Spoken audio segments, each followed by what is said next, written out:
Holi Bible పరిశుద్ధ గ్రంథము ఆదికాండము 11వ అధ్యాయము. భూమి అంతటా ఒక్క భాషయు ఒక్క పలుకును ఉండెను. వారు తూర్పున ప్రయాణమై పోవుచుండగా షీనారు దేశముందు ఒక మైదానము వారికి కనబడెను. అక్కడ వారు నివసించి, మనం ఇటుకలు చేసి బావుగా కాల్చుదాం రండని ఒకనితో ఒకడు మాట్లాడుకొనిరి. రాళ్లకు ప్రతిగా ఇటుకలను, అడుసునకు ప్రతిగా మట్టికీలును వరకుండెను.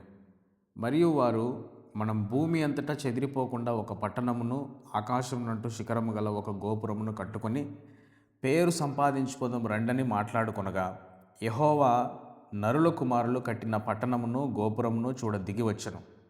అప్పుడు యెహోవా, ఇదిగో జనం ఒకటే, వారందరికీ భాష ఒకటే, వారు ఈ పని ఆరంభించి ఉన్నారు. ఇక మీదట వారు చేయదలుచు ఏ పని అయినను చేయకుండా వారికి ఆటంకమేమీ ఉండదు. గనుక మనం దిగిపోయి వారిలో ఒకని మాట ఒకనికి తెలియకుండా అక్కడి వారి భాషను తారుమారు చేయడం రండని అనుకొనెను. అలాగూ యెహోవా అక్కడ నుండి భూమి అంతటా వారిని చెదరగొట్టిన గనుక వారు ఆ పట్టణమును కట్టుట మానిరి. దానికి బాబేలు అని పేరు పెట్టిరి. ఎందుకనగా అక్కడ యెహోవా భూజనులందరి భాషను తారుమారు చేసెను. అక్కడ నుండి యెహోవా భూమి అంతటా వారిని చెదరగొట్టెను. షేము వంశావళి ఇది. షేము 100 ఏండ్ల గలవాడే జలప్రవాహము గతించిన 2 ఏండ్లకు అర్పక్షదును కనెను.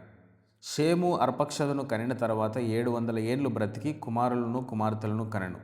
అర్పక్షదు 35 ఏండ్లు బ్రతికి షేలహును కనెను. అర్పక్షదు షేలహును కనిన తర్వాత 403 ఏండ్లు బ్రతికి కుమారులను కుమార్తెలను కనెను. షేలహు 30 ఏండ్లు బ్రతికి ఏబెరును కనెను.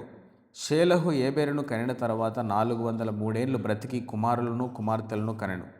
ఏబెరు 34 ఏండ్లు బ్రతికి పెలగును కనెను. ఏబెరు పెలగును కనిన తర్వాత 430 ఏండ్లు బ్రతికి కుమారులను కుమార్తెలను కనెను. పెలగు 30 ఏండ్లు బ్రతికి రాయును కనెను. పెలగు రాయును కనిన తర్వాత 290 ఏండ్లు బ్రతికి కుమారులను కుమార్తెలను కనెను. రయు 32 ఏండ్లు బ్రతికి సెరూగును కనెను. రయు సెరూగును కనిన తర్వాత 207 ఏండ్లు బ్రతికి కుమారులను కుమార్తెలను కనెను. సెరుగు 30 ఏండ్లు బ్రతికి నాహోరును కనెను. సెరుగు నాహోరును కనిన తర్వాత 200 ఏండ్లు బ్రతికి కుమారులను కుమార్తెలను కనెను. నాహోరు 29 ఏండ్లు బ్రతికి తెరహును కనెను.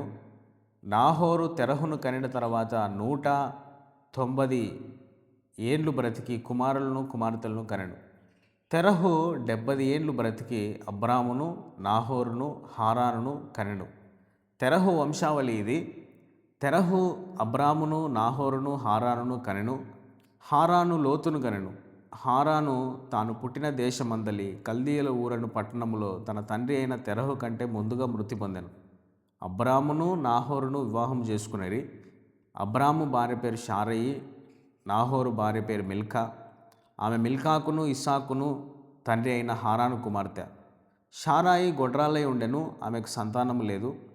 తెరహు తన కుమారుడగు అబ్రామును, తన కుమారుని కుమారుడు అనగా హారాను కుమారుడగు లోతును, తన కుమారుడగు అబ్రాము భార్య అయిన షారాయిని అను తన కోడల్ని తీసుకొని కనానుకు వెళ్ళుటకు కల్దీయుల ఊరను పట్టణంలో నుండి వారితో కూడా బయలుదేరి హారాను మట్టుకు వచ్చి అక్కడ నివసించిరి. తెరహు బ్రతికిన దినములు 205 ఏండ్లు. తెరహు హారాన్లో మృతి పొందెను. Thank you for watching.